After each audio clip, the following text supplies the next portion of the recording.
Həzrət Əli əleyhissalam bir həqiqətdir, tərəzidir qiyamətdə. Ərafda Həzrət Əlinin işi var. Həzrət Əli orada bir həqiqətdir ki, o əzəmətli dünyanın ayrılmaz bir hissəsidir Həzrət Əli. Çünki yaradılışın da ilkidir Həzrət Əli. Peyğəmbər buyurur ki, ilk yaradılan şey mənim nurumdur. Biz əhl-i beytik. Sonra Peyğəmbər deyir ki, Əli və mən bir həqiqətik.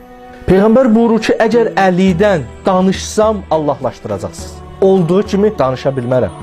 İlahlaşdıracaqsınız Əlini. Sonra dedi ki, ey Əli, Allah və məndən başqa heç kəs səni tanıya bilməz. O bir dəryadır, o bir eşqdir. Gör xarici barəsində eşitdiklərimiz belədirsə, gör özü nədir? Gör özü nədir? Nə dəryadır? Həzrət Əli bir həqiqətdir ki, o həqiqəti anlayan bir şeyimiz var.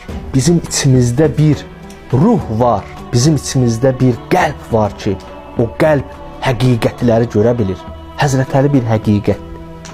Varlıq aləminin həqiqətidir Əli. Sadurul əvvəldir. Allahdan sonra daha əzəmətli varlıqdır Peyğəmbər və Əli. Deyir ki, mən Allahın elmiyəm. Sonra deyir ki, mən Allahın xəbərdar qəlbiyəm. Mən Allahın danışan diliyəm. Mən Allahın görən gözüyəm. Mən Allahın vuran əliyəm. Bir ərəbcədə mən yadullaham, mən eynullaham, mən vəchullaham. Sonra deyir ki, mən Allahın möhkəm ipiyəm.